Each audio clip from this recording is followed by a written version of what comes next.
Tonight we're going to be talking about the body-mind connection. It was 1944 and winter in Auschwitz.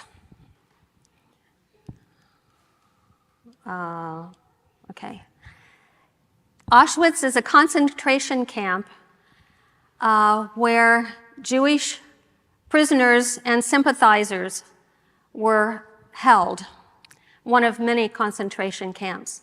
One of the prisoners was a doctor by the name of Viktor Frankl, Dr. Viktor Frankl. And he noted the effects of discouragement and loss of hope on the prisoners that winter. Many of them had lived with a naive hope that they would be home by Christmas 1944, when there was no information or encouraging news that they would be. They lost hope, they lost courage, and disappointment overcame them. The result was that they lost their powers of resistance, and a great number of them passed away. Can attitude really make a difference? Yes, it can. And it's science confirms the link between mindset and physical and mental health. You can actually worry yourself into a sickness. A person's psychological state is a prominent factor in health. And it reminds me of that verse, I believe it's Psalm 19, verse 14, where I sometimes pray if I find my thoughts or minds going in a worrisome direction. I say, Lord, may the words of my mouth and the meditations of my heart be acceptable in thy sight, O Lord, my strength and my Redeemer. You know, that's a promise. It's a prayer, but it's a promise. And I have gone there because I see how our attitude affects everything, our mind, our health, our well-being. A person's psychological state is a prominent factor in our health. Attitude, social networks, and a healthy diet are all woven together to influence our physical and mental well-being. These factors in themselves affect our immune system and how we take care of our bodies. It's really fascinating.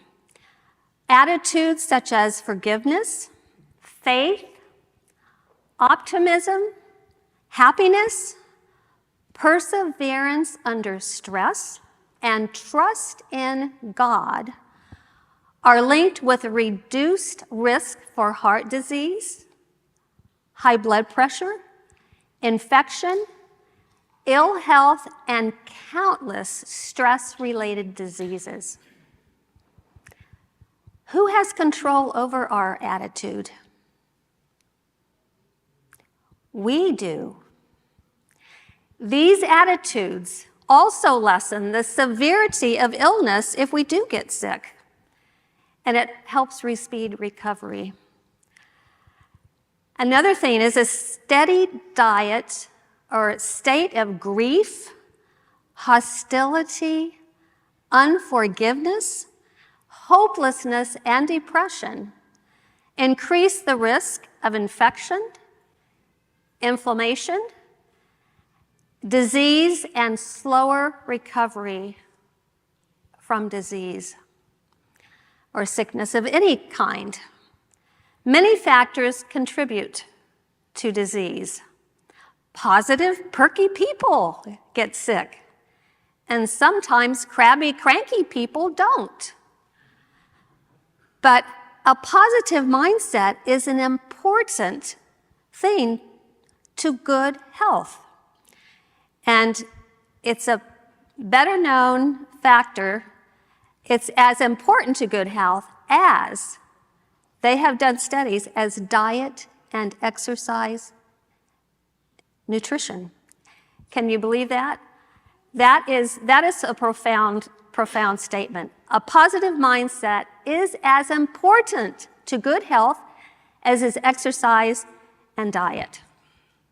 So we've talked about those two things, but now I want you to start thinking about our attitudes and our minds and our thoughts.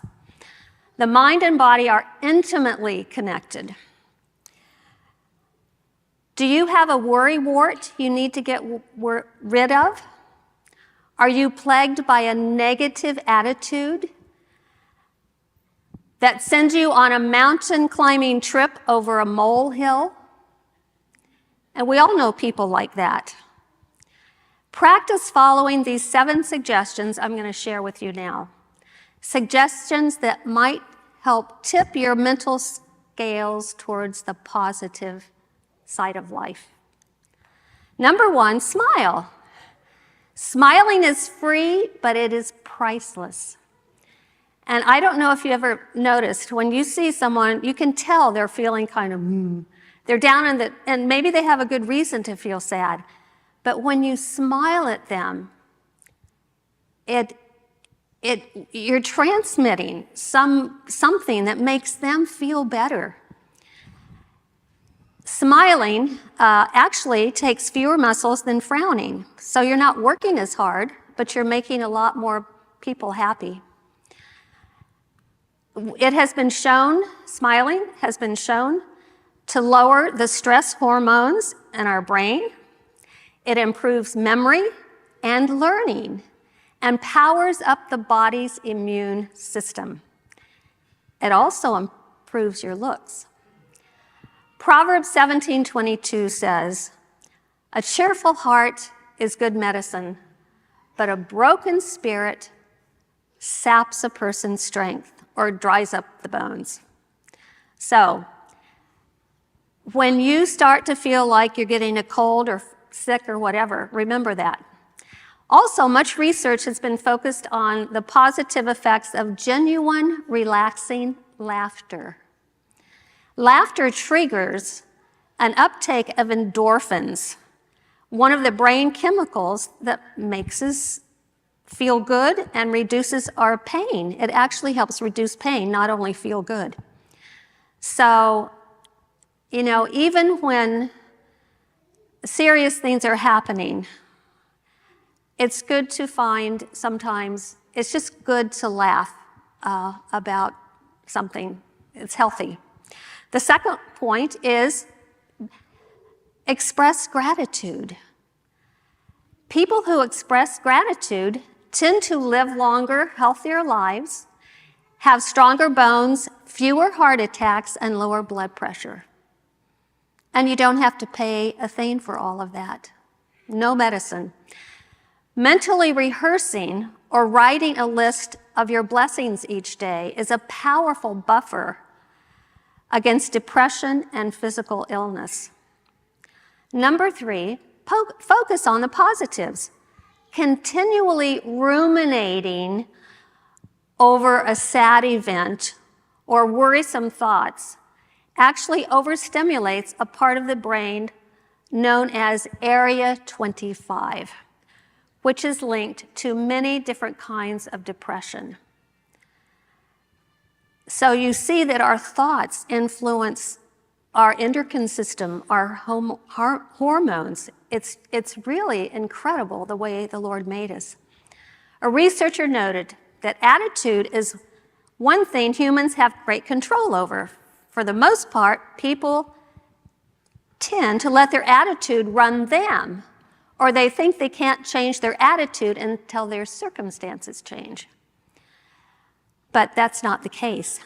Concentrating on positive solutions and opportunities help tone down Area 25 and turn off negative ruminating. I remember when my father passed away, and my mother would feel really down in the dumps, she would force herself to sing. She had a beautiful voice, and as soon as she would do that, she felt better. It was so powerful. Or she would go help someone or make herself smile. The fourth ingredient to a better attitude is forgiveness.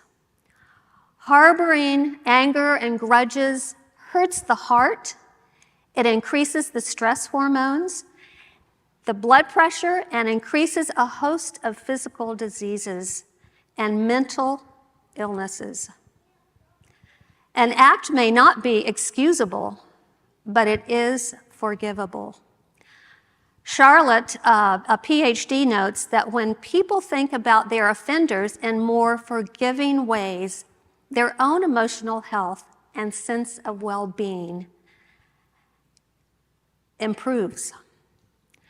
Another study has shown that nurturing positive thoughts and emotions about people impacts our own personal well-being.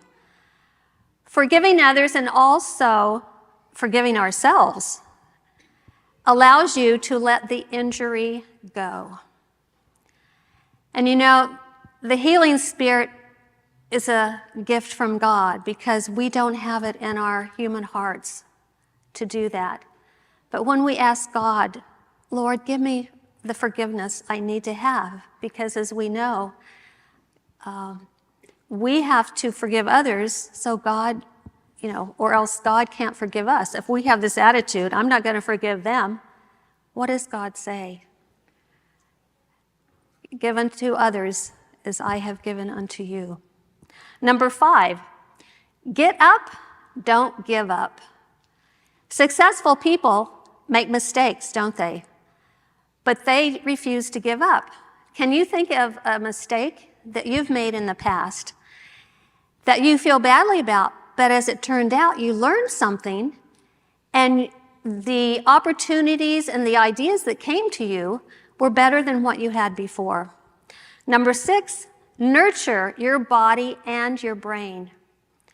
Nutrition and lifestyle powerfully impact and affect your brain function. It affects your mood, your memory, and your learning. According to Andrew McCullough, director of the Mental Health Foundation in the United Kingdom, we are just beginning to understand the profound link between nutrition and mental health. Eating whole grains, fruits and vegetables, nuts and beans has a long-term mood effect and brain-boosting effect that no snack cake can rival. So when you're tempted to go to one of those sugary little desserts that will maybe give you energy for a few minutes, remember, it's fruit and vegetables, nuts and whole grains and beans. Drinking water instead of caffeine and sugary drinks improves alertness, and it does it naturally. Adequate rest is essential for resisting fatigue and irritability, and we all know that. And daily exercise, especially in the fresh air and sunshine, has a calming, stress-lowering effect, often more powerful than antidepressants. Get busy doing things for others. Offer to help someone in small ways. Just opening a door for someone makes you feel better. It can boost your own health and will make them happy. Studies show that those who spend regular time helping others not only cut their overall risk of death by 35%, but also improve heart health and quality of life. When we focus on others, serving them in whatever way we can, we forget about ourselves and we're happier. Now, the last part is we need to open our Bibles, and let me pull this up. find the wonderful, wonderful promises that God has for us there. God understands all that you are going through. He understands what you're facing. We serve a very intimate God who is concerned about everything that concerns us. In Jeremiah 31:3, it says, I have loved you with an everlasting love.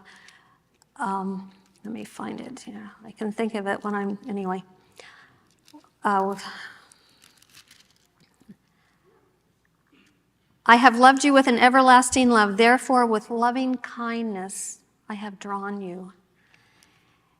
God is there. He loves you more than you will ever understand. Even throughout eternity, we'll be trying to understand God's love. He has a plan for each one of us. He longs to help us. He longs to give us the most abundant life possible.